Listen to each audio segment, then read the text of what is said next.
Muito bom dia, ouvinte. Nós estamos iniciando agora Momento Espírita, dos estúdios da Web Rádio Meimei, aqui na Avenida Dr. Labieno da Costa Machado, em Garça, São Paulo.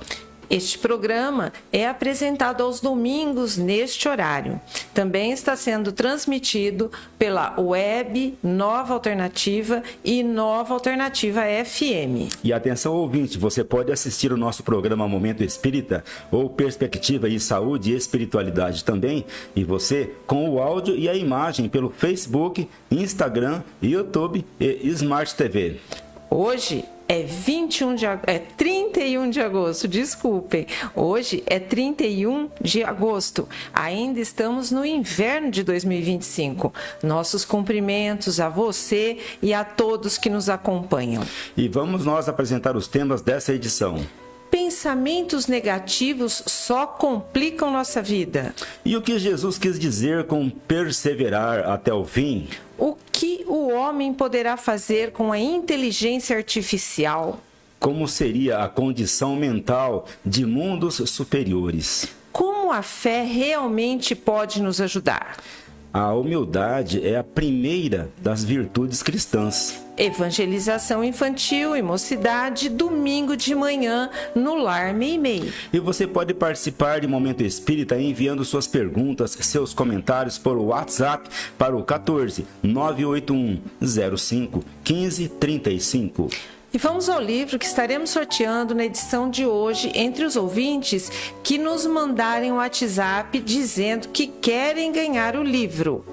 O livro é Se Não Fosse Assim, Como Seria? Do espírito Antônio Carlos, pela médium Vera Lúcia Marinzec de Carvalho, editora Petit. Ligue 14 981 05 15 35. E a nossa equipe de Momento Espírita está pronta. Na sonoplastia, o senhor Gustavo Oliveira. E na supervisão técnica, Augusto Tavares.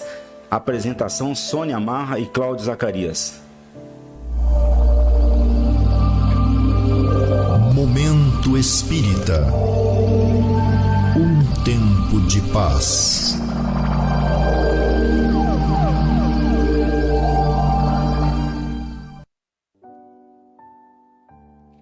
Prezada ouvinte, prezado ouvinte. Talvez você já tenha observado que muitos de nós temos uma tendência acentuada para dificultar a própria vida. Até parece que não estamos satisfeitos com os problemas que já temos e, por isso, criamos outros problemas, embora, no fundo, queiramos vencer os obstáculos da vida. Constantemente estamos colocando em nossa vida mais obstáculos ainda. Essa tendência pode ser facilmente constatada no dia a dia através do mau hábito de vivermos apontando e comentando o lado negativo das coisas, das situações e das pessoas.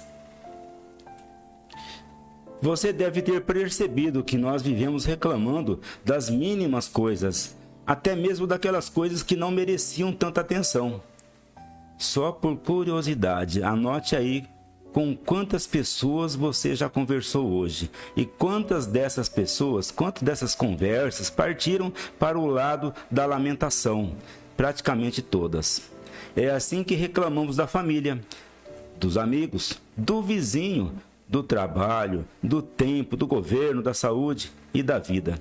Nós reclamamos de tudo. Trata-se de um hábito arraigado em nós e muito próprio da cultura de nosso tempo. Na verdade, em nenhuma época da humanidade tivemos uma vida tão boa e tão confortável como temos hoje. E talvez em nenhuma outra época tenhamos nos lamentado tanto. É só olhar para o passado. Mesmo assim, reclamamos. Reclamar é um hábito, porque de tanto reclamar já incorporamos a lamentação ao nosso comportamento e já não sabemos viver sem ela. O hábito tem uma característica singular. Ele se processa a partir de nosso inconsciente. É por isso que quase sempre nos pomos a reclamar sem perceber que estamos reclamando. Isso demonstra que já perdemos o controle sobre esse hábito e nos deixamos levar facilmente por ele. Preste atenção no que fazemos para iniciar uma conversa com uma pessoa com quem não temos intimidade. Geralmente, começamos a conversa reclamando. Como está quente hoje, exclamamos. De fato, está muito quente, completa o outro. E cada um começa a contar um drama maior sobre o calor. Isso, se não falarem sobre o aquecimento global, tempestades, tornados, enchentes, furacões, tsunamis, enfim, tragédias que deixaram marcas de sofrimento na humanidade. Com certeza, todos sabemos que o negativismo não faz bem à saúde. É o que a neurociência hoje comprova, através de inúmeras pesquisas, mostrando que o pensamento negativo tem um custo muito alto, tanto para o corpo, tanto para a nossa condição espiritual. E nós sabemos disso. E, no entanto, parece que nos comprazemos no pessimismo e no derrotismo, e não fazemos nada para alijá-los de nossa consciência. Não estamos aqui dizendo que devemos ver apenas as coisas positivas, o que seria também um grave equívoco de nossa parte. Até porque, se assim fizermos, estaremos mais expostos ao perigo. O que estamos dizendo é que precisamos ver a vida com os olhos de quem quer vencer, com autoconfiança e fé em Deus, por mais difícil que seja o caminho. Nós precisamos melhorar o nível de nossas conversas, prezado ouvinte, deixando de nos colocar sempre na condição de vítimas, para melhorar nossa autoestima, criar as forças renovadas para a vida, espalhando o otimismo, a alegria entre aqueles com quem convivemos no dia a dia. Espalhar a alegria e a paz, a esperança e a fé, por onde passarmos, é uma das maiores formas de caridade do mundo de hoje. Momento Espírita. O rádio é do ouvinte.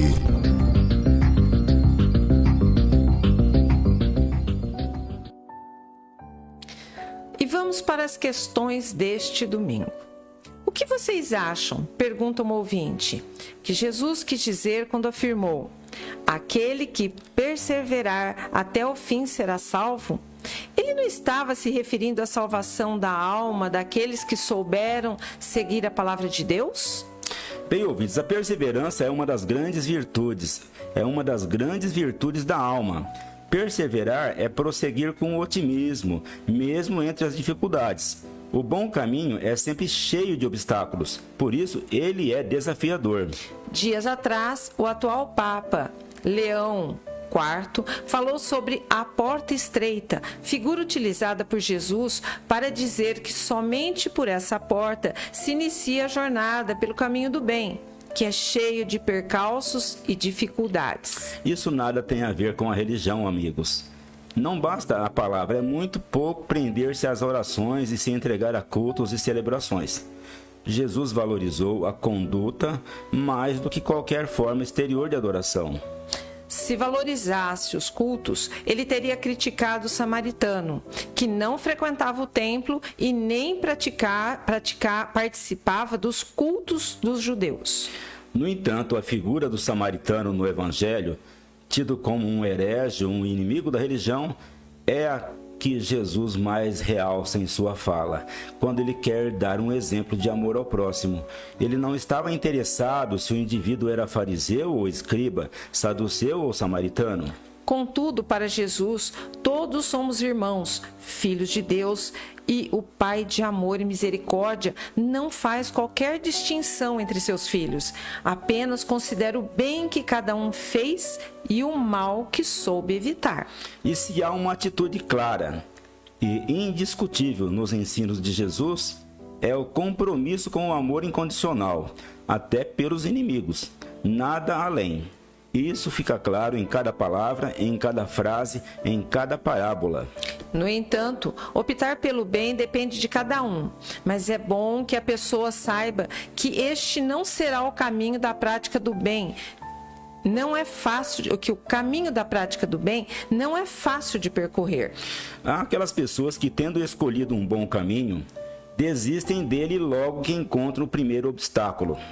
Falta-lhes a maturidade e o senso de percepção, no sentido de que só conseguem perceber o que está bem próximo, nunca o que está mais adiante. Por isso, fogem à primeira dificuldade ao invés de enfrentá-la. Contudo, o bom senso nos diz que os caminhos mais fáceis são ilusórios e a forma mais fácil de enganar as pessoas é oferecer-lhes facilidades. E muitos caem nessa armadilha. É a forma de prender os incautos, que se entregam a promessas irrealizáveis ou ao mundo fantástico das facilidades, embora mais tarde venham a colher as amargas decepções. Ao dizer que quem perseverar será salvo, Jesus estava se referindo em particular aos seus seguidores, pois os preveniu de que não seria nada fácil vivenciar e espalhar os princípios do Evangelho. Não tanto pela palavra, mas sobretudo pelas ações. De um modo geral, ele estava corroborando essa ideia de que só vence quem não desiste, ainda que o caminho seja espinhoso e o desconforto muito grande. O espírito reencarna para progredir, mas, com certeza, não atingirá seus objetivos sem muito esforço e sacrifícios, pois aqueles que lutam são os que mais se fortalecem, os que mais aprendem e crescem diante de Deus. Para corroborar o que dissemos, nós podemos citar aqui Tiago, na sua epístola capítulo 2, quando, sintetizando os ensinamentos de Jesus, afirmou: assim a fé, se não tiver as obras, é morta em si mesma. E mesmo Tiago, completando, disse: mas dirá alguém: tu tens a fé e eu tenho as obras. Mostra-me tua fé sem as tuas obras, e eu te mostrarei a minha fé pelas minhas obras. Concluindo, podemos dizer aqui que a perseverança a que Jesus se referia é a perseverança nas boas ações, pois é pelos atos que se conhece o homem e é pelos bons atos que o homem é reconhecido por Deus. E atenção, ouvintes, livro que estaremos sorteando na edição de hoje entre os ouvintes que mandarem um WhatsApp dizendo que querem ganhar o livro.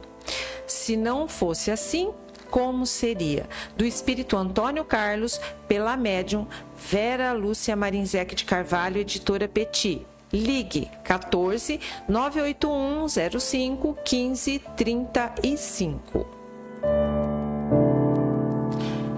Um dos nossos companheiros de estudo do Caminho de Damasco comentou semana passada sobre a inteligência artificial geral, cuja realização está bem próxima de acontecer.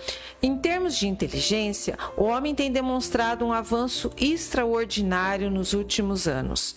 Ainda não sabemos onde ele vai chegar. O que falta, porém, à humanidade é um avanço no campo moral, no campo das relações, porque o verdadeiro bem-estar está na felicidade de uma convivência fraterna e de uma paz duradoura. Infelizmente, nesse ponto, o ser humano vem falhando, pois as conquistas no campo material, ao invés de lhe oferecer ferramentas que facilitem e melhorem as relações, acabam servindo aos interesses dos dominadores em prejuízo da grande maioria. A inteligência artificial, conhecida pela sigla IA, é de fato extraordinária e surpreendente, mas ela pode ser tão ou mais nociva que a bomba atômica. Quando no século passado o homem conseguiu a proeza de desintegrar o átomo, de repente vislumbrou um futuro promissor em que a energia atômica deveria servir para ajudar a humanidade a caminhar mais depressa em busca da paz. Todavia não foi o que aconteceu, repetindo o fato que se dera com a invenção da dinamite. Ele logo pensou em usar a bomba para destruir e manter o seu domínio. E a bomba atômica passou a ser uma grande ameaça para todos. Aliás, a maior ameaça para a própria sobrevivência da humanidade e talvez da própria vida sobre a Terra. Nós acreditamos que o mesmo poderá acontecer também com a inteligência artificial geral, prevista para o final desta década. Será que vamos ter coragem de pôr em prática aquilo que ela é capaz de fazer? Numa entrevista concedida à televisão durante o período ameaçador da Guerra Fria, década de 1970, perguntaram ao Chico Xavier sobre o perigo da guerra nuclear que poderia significar o extermínio da humanidade. Chico não se abalou com esta pergunta e afirmou que o futuro da humanidade depende inteiramente do homem.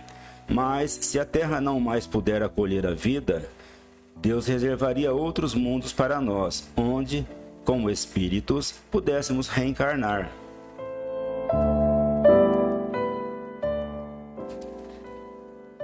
Temos aqui mais uma pergunta de nosso ouvinte de Veracruz, que diz o seguinte: se o umbral é um estado de consciência vibratória, como seriam as cidades espirituais? Nesta questão, utilizando a expressão consciência vibratória, o ouvinte está conceituando o que seja viver no clima das próprias emissões mentais. As vibrações se referem às irradiações mentais que cada um de nós pode produzir por meio de seus pensamentos, é claro, e de seus sentimentos. Quem pensa ou deseja o mal ao próximo, colhe o mal. Quantos espíritos não se encontram amargando os sentimentos de ódio, de mágoa, de culpa, de ciúme, de inveja, de apego aos bens materiais? São esses sentimentos que nos fazem sofrer, não só no mundo espiritual, aqui também na Terra enquanto encarnados, de maneira que podemos experimentar as condições do umbral aqui mesmo neste mundo, na condição de espíritos encarnados. Nas religiões tradicionais, tais condições seriam chamadas de inferno. O sofrimento que parece nunca terminar e que por isso mesmo é chamado eterno. A diferença para o Espiritismo é que em nossa doutrina nenhum estado de consciência é estático ou imutável. Tudo muda. Mesmo que demore para mudar, ele mudará num determinado momento. E mudará muitas vezes porque a finalidade do Espírito é a perfeição. Podemos comparar, como já dissemos, a nossa condição aqui na Terra. Como a nossa consciência moral funciona no dia a dia, diante dos desafios da vida, diante dos fatos que nos acontecem. No mundo em que vivemos, que é um mundo que criamos de provas e expiações, passamos pelas mais diversas experiências, desde aquelas que nos parecem agradáveis, aquelas outras que nos trazem extremo desconforto. Que momento você está vivendo agora, caro ouvinte? Como nós vivemos no plano físico dos encarnados, onde as pessoas dos mais diferentes níveis de consciência convivem umas com as outras, a nossa consciência também sofre tais influências. Aqui podemos viver momentos de felicidade, como podemos experimentar situações de infelicidade extrema que poderíamos comparar ao umbral ou ao inferno dos católicos e dos evangélicos. Mas por aqui tudo passa. Só vamos experimentar um estado mais estável depois da morte, quando nos deparemos frente a frente com a nossa consciência. Não teremos mais o corpo para servir de anteparo. O umbral, na conceituação de André Luiz, seria uma das piores condições, aparentemente indetermináveis para quem se encontra nele, mas de fato passageiro, como passageira é a nossa vida aqui.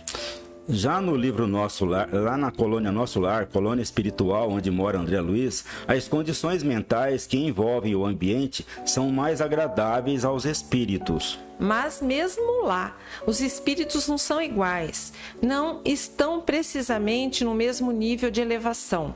Há os que sofrem mais e os que sofrem menos. Há os que gozam mais e os que gozam menos. Trata-se de uma colônia de transição, segundo André Luiz. Todavia, nessa colônia, Nosso Lar, os espíritos já levam na sua consciência o anseio de se melhorarem. Por isso lá o bem prevalece. Corresponderia ao que denominamos mundo de regeneração, condição que sonhamos para o nosso futuro aqui na Terra. E atenção, ouvintes, livros que estaremos sorteando na edição de hoje entre os ouvintes que mandarem um WhatsApp dizendo que querem ganhar o livro. Se não fosse assim, como seria do Espírito Antônio Carlos pela médium Vera Lúcia Marinzec de Carvalho, editora Petit? Ligue 14 981 05 15 35.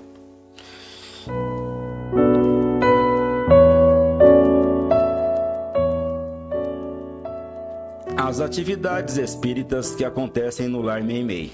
Atenção, senhores pais e responsáveis. As atividades de evangelização infanto-juvenil acontecem todos os domingos a partir das 9 horas e 45 minutos no Lar Meimei. Às 10 horas temos a reunião da mocidade. A Livraria Batuíra do Caminho de Damasco empresta livros, DVDs e outras publicações a quem se interessar. Permanece aberta durante as reuniões de passe. Os passes são aplicados diariamente no Centro Espírita, menos na quinta-feira, sempre às 18 horas. As crianças acompanhadas pelos pais recebem os passes a partir das 17 horas e 30 minutos. Reuniões de estudo do centro. Segunda-feira, estudo do Livro dos Espíritos. Terça, o grupo de leitura da obra Paulo e Estevão, de Emmanuel, psicografia de Chico Xavier. Quinta-feira, estudo do Evangelho. E sexta-feira, leitura em grupo de uma obra de André Luiz. Atualmente estamos lendo a obra No Mundo Maior. Existem muitas coisas a que às vezes não damos o devido valor. A vida, por exemplo. A vida é uma bênção divina. Através dela, podemos ser felizes e proporcionar a felicidade aos outros. Por isso, é preciso defender a vida, a nossa vida e a do próximo. Pena de morte, aborto, suicídio e eutanásia são formas de violência contra a vida com as quais não podemos concordar. Lutemos em defesa da vida. Pena de morte. Um crime não justifica outro crime. Diga não. Suicídio. Um gesto infeliz. Dê uma chance a você mesmo. Existe sempre alguém para ajudá-lo. Aborto. Um ato de covardia. A vítima não pode defender-se. Eutanásia. Uma ação criminosa.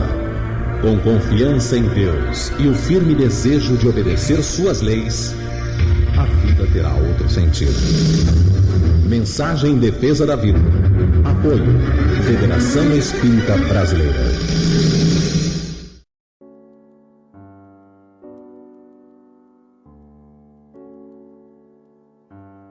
Sem ter, porque por mais que a gente queira acreditar, sempre vai ter alguma dúvida.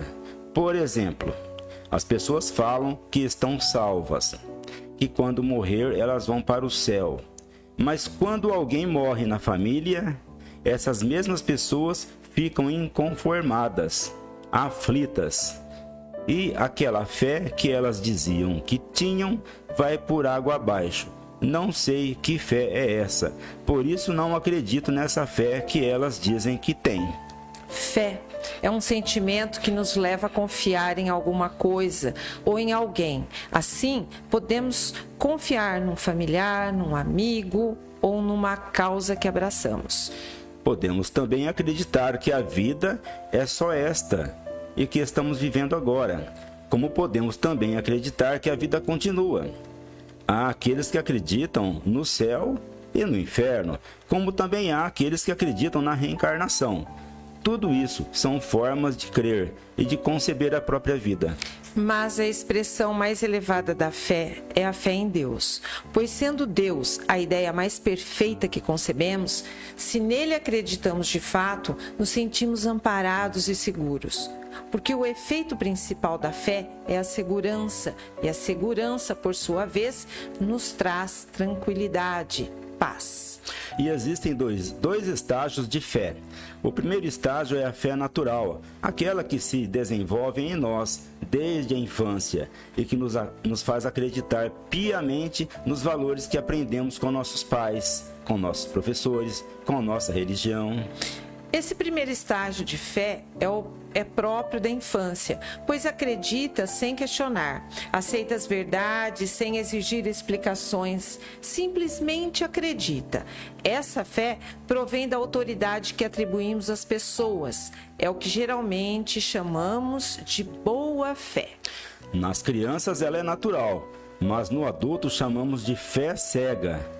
Isso porque, à medida que desenvolve na pessoa o raciocínio ou o pensamento crítico, é natural que ela queira maiores explicações sobre aquilo que ela acredita. Mas quando a pessoa não examina com mais profundidade o objeto de sua crença, quando aceita uma coisa com muita facilidade, essa crença, carecendo de base sólida, se estremece diante dos fatos que parecem contraditórios e desmorona. É o que acontece, por exemplo, com a crença na bondade de Deus. De repente, a própria pessoa ou um ente querido começa a passar por uma dura provação, período de muito sofrimento, incluindo a perda de entes amados. E ela não tem como explicar a bondade de Deus, se a sua crença não se baseou na razão, mas apenas na fé. É quando vem o desespero. A doutrina espírita procura nos orientar no sentido de dar uma sustentação à fé. E isso se consegue pelo conhecimento e pelo uso da razão. É por isso que o Espiritismo dá tanto valor ao conhecimento. Lembrando que aquela frase de Jesus, conhecereis a verdade e a verdade vos libertará. O conhecimento de fato é uma chave de libertação. Liberta-nos da ignorância.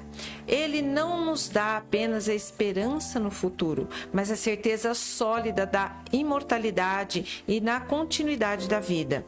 E, libertando-nos da ignorância, liberta-nos do medo infundado, evitando as aflições do desespero. Bem, ouvintes, o livro que nós estaremos sorteando daqui um pouco na edição de hoje, entre os ouvintes que mandaram um WhatsApp dizendo que querem ganhar o livro se chama Se Não Fosse Assim, Como Seria? Da autoria do Espírito Antônio Carlos, recebido pela médium Vera Lúcia Marinzec de Carvalho, da editora Petit. Então, faça o seu WhatsApp para o 14 981 05 15 35. Momento Espírita. Mensagem para a nova era. Conhecendo a doutrina espírita, a humildade. Jesus coloca a humildade como primeira condição para aprendermos o bom caminho. Da humildade nascem as demais virtudes. Ninguém aprende nada sem se convencer de sua ignorância. Por isso, o humilde é aquele ou aquela pessoa que sempre está pronto a aprender. Em nossa sociedade, sempre se relacionou humildade com pobreza. Mas não foi nesse sentido que Jesus falou quando disse: são bem-aventurados os pobres de espírito, porque verão o reino dos céus. Jesus falava de uma qualidade moral e não de uma condição social. Jesus falava da humildade, que foi sem dúvida o que ele exemplificou desde o nascimento até a morte. Humildade também não é submissão, como muitos podem pensar. Humildade é o reconhecimento de que, independente de qualquer condição, somos todos irmãos, filhos de Deus. Quando nos convencemos disso, aprendemos a respeitar e a amar todos os que convivem conosco. Bem, ouvintes, chegamos ao momento que vamos fazer o sorteio do livro que foi anunciado entre os ouvintes que entraram em contato conosco. Se não fosse assim, como seria do Espírito Antônio Carlos pela médium Vera Lúcia Marinzec de Carvalho, editora Petit. Bem, ouvintes, fazendo aqui o sorteio, nesse momento, a nossa ouvinte sorteada é da cidade de Garça, é a Maria Helena Alves. Parabéns, você pode buscar o seu livro na Loja Leves durante o horário comercial nesta semana, que é na Rua Minas Gerais, número 180. Parabéns. Prezados ouvintes, agradecemos sua amável audiência e atenção. E se vocês permanecerem na web Rádio Meimei, vão assistir em seguida Perspectiva com Sônia Marra e Vitor Berno. E ao final de mais desta edição, o Momento Espírita está cumprimentando todos os pais que nos ouvem Obrigado pela audiência. Fiquem com Deus e até a nossa próxima apresentação. Para encerrar, vamos ouvir uma mensagem espiritual na voz de Chico Xavier.